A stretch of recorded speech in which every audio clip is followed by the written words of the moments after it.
What is going on, guys? My name is Landon. Today I am bringing you guys yet again another video. I feel like I've honestly been making like 5 or 6 videos today. There's gonna be like a triple upload today. I'm not really sure what's going on, but today we're going to be talking and kind of concluding what has been this roster mania season. We've had changes involving complexity, involving DT, Luminosity Gaming, Envious, maybe H2K potentially. We've had a number of different changes, and I'm going to be going over them, kind of giving a little bit of a recap, and also my predictions, and I wouldn't say really predictions, but kind of a preview of these teams heading into Stage 1, or Stage 2, how I think they're going to perform, and maybe even give a little bit of a recap on the new teams, as well as the teams coming from Stage 1, is what I was trying to say. So, yeah, we're going to talk about that today. If you guys would like to, make sure you go ahead and leave a like already, because I'm asking you guys to do it ahead of time. I don't normally do that, but, you know, I've done a lot of research on these teams. I'd really appreciate it if you guys would like to do that. So what you guys are going to be seeing is actually a full-on graphic of what has happened so far in all of this roster mania stuff. There might be a couple things that aren't exactly updated because I am making this the night before. There are rumors with Luminosity Gaming that still have not happened yet, and also with H2K that we haven't really confirmed as of yet. They are still rumors, and they're not exactly, you know, confirmed, like I said. So those won't be up there if the stuff has already happened and been announced with that stuff as of yet. So, like I said, I'll be showing you guys a little bit of a graphic up on your screens right now.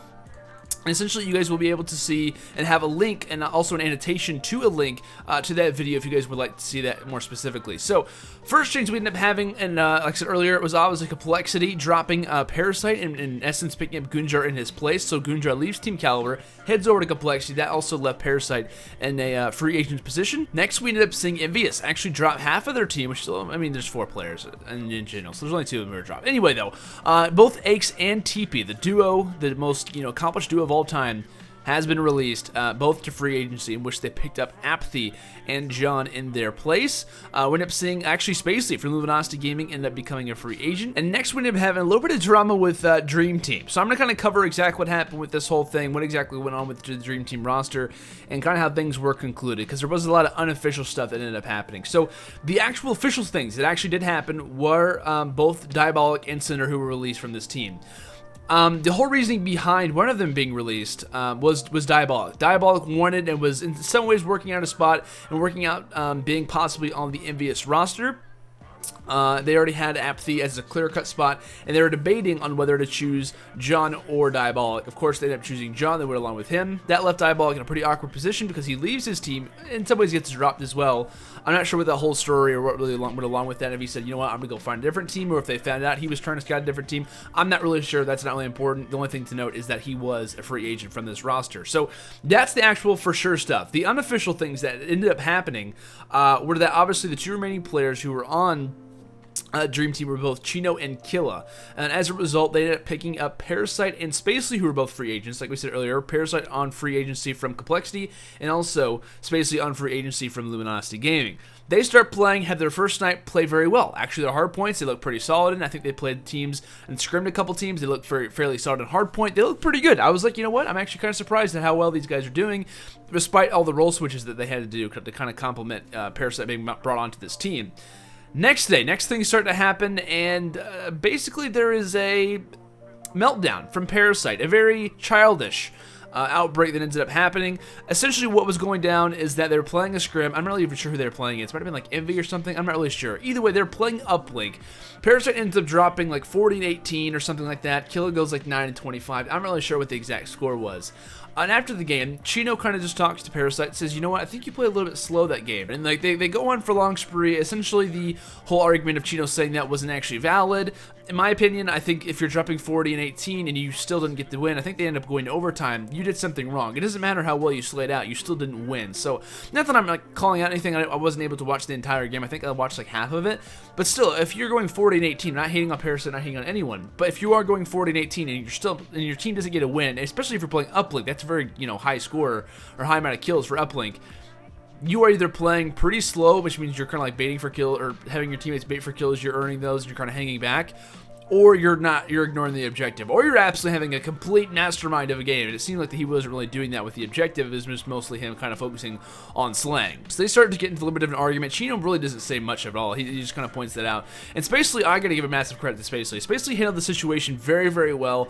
Was talking to Parasite, and Parasite was like, I don't like being generalized in, like small statements. Like, he doesn't want to be brought up in statements that aren't necessarily really involved with anything or meant by anything. And he kept saying these words like, I hate broad statements. I hate broad statements so much because they don't improve the team. And it was like, why don't you just take what he said and just like ignore it, or just like don't even think about it? And that's been always has been the issue with Parasite. Parasite to me is probably one of the best overall players that we've ever seen in Call of Duty, yet his attitude always seems to get him off of rosters.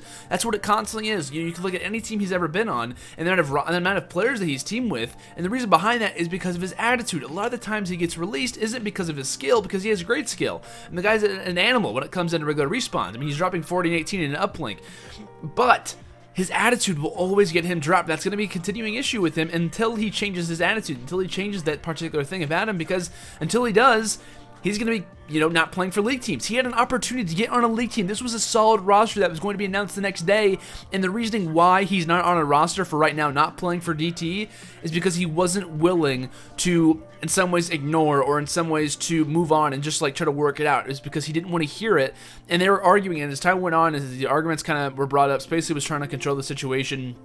And Spacey was trying to explain it, and Parasite's like, I'm tired of hearing this. I'm not going to hear this anymore. And Spacey's like, well, that's not how this is going to roll around here. And Parasite's essentially like, I don't really care. And then he's like, you know what, if you want to leave, and they kept arguing. Parasite leaves the call. Killa's like, I'm done, in Killa's words, I'm done playing with this fool.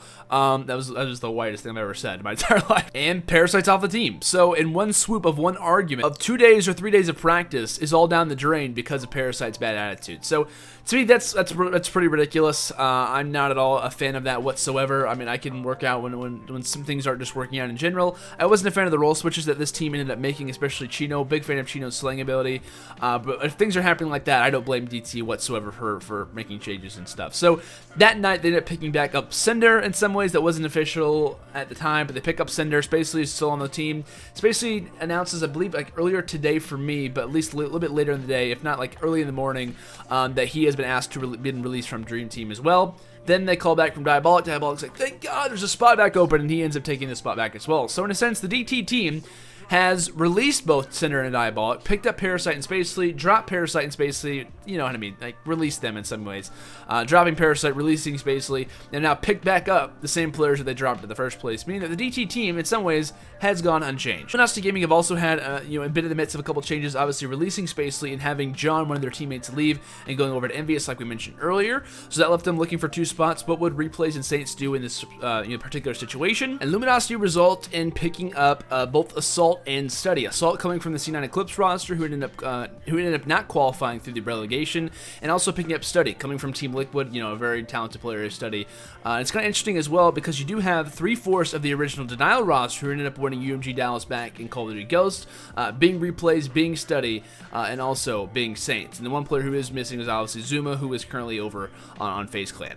So these guys scrim. It's kind of interesting to me because off the start, I look at this roster and I'm like, you have 3 hardcore AR players. You have Study, who is a hardcore AR for Team Liquid, probably the main AR for that team, if not Merc at times, but mostly Study. You have Replays, who's been the hardcore AR for Luminosity Gaming. That's not really a surprise whatsoever. And from C9 Eclipse, you literally have the most hardcore AR player in all of Black Ops 3 being Assault, who I don't think I've ever seen run a sub on any game type that I've ever seen C9 Eclipse play, or at least him in general play in Black Ops 3. So you have 3 AR players who are trying to all run the Scythe, and I think they realized when they were playing certain maps, like, hey, Replays, why don't you run a sub? He's like, well, I'm not really good at running a sub on this map. Study, why don't you do it? Well, I never really ran a sub on this map before. Assault, why don't? And Assault's like, no, I'm not gonna run this either. That this team is just not going to work because we have 3 of the exact same role on the same roster. They did develop different strategies and stuff, but you could tell it just was not going to work. One of those AR players had to be dropped, and unfortunately for Assault, I believe it was him. I know for right now, Luminosity has been practicing a lot with TP, obviously being a free agent from Envious, being released along with Aches. No word on Aches, no words on what's really going on with him. There has been rumors, but I doubt those are actually going to be really worth anything. But still, TP's addition to this team, I think, is going to be really good. More of an objective player as well, and you got to keep that in mind. Saints is not at all an objective player. He's a very hardcore Slayer SMG player, and you also do have 2 very good ARs, at least in Study. Replays, to me, is a good AR at times. He's a little bit streaky, at least in my opinion, very streaky when it comes down to certain points. He did have a fairly low KD when it came down to Luminosity's performance in Stage 1. I think he had around a 0.84, 5, or 6, something like that. He was around the same lines as Spacely was, and it was the main issue with Luminosity Gaming is that you had 2 great sub-slayers, at least most of the time when it came down to Saints and John, but when it came down to the other 2 players, they just kind of were lacking, and you really need to have your AR player going off constantly because he really is set up to get a lot of kills, and it just wasn't happening really, for Replays. So With that, there has not been any official confirmation, and if there is an official confirmation, if anything has happened when you are watching this video, if anything has been updated, I will put an annotation on the screen right here, right now, talking about it. If not, then I'm just kind of pointing at nothing. But still, just kind of keep that in mind, and you can kind of refer back to this if you'd like. I'll also be tweeting it on my Twitter, link in the description to that when that change does officially happen, because it has to happen very soon because the league starts today. Some questions that I'm asking are obviously talking about H2K. Will they make a change? That's a little bit of a, kind of up in the air right now. Haven't really heard too much on that roster. I know Felony is going to be subbing in for someone heading into this season for this first week. I'll get a little bit more confirmation on that and see what's really, kind of going down. But that has really been all of the roster changes.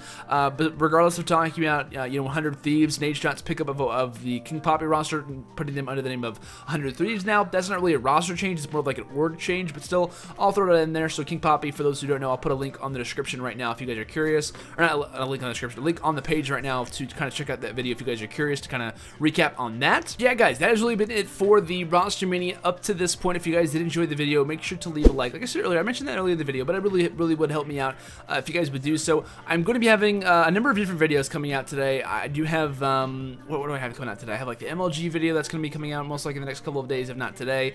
I'm also going to be having my predictions for Stage 1, the first week of the Call of Duty World League coming out, and ask you guys, which will be really fun. Really excited to start that back up, because I did start it back in Stage 1, but I didn't really follow through with it too much, and it was just kind of like a weird circumstance of things. So that's really cool. Really looking forward to doing that, and yeah, that's really gonna be about it for right now. So guys, thank you so much for watching this video yet again. I already mentioned the liking and stuff. You don't have to do that. If you guys would like to though, subscribe. I'm kind of counting out everything here. But guys, thank you so much for watching this video yet again for the third time, and I'll see you guys all later. Have a fantastic day, and until next time, peace out.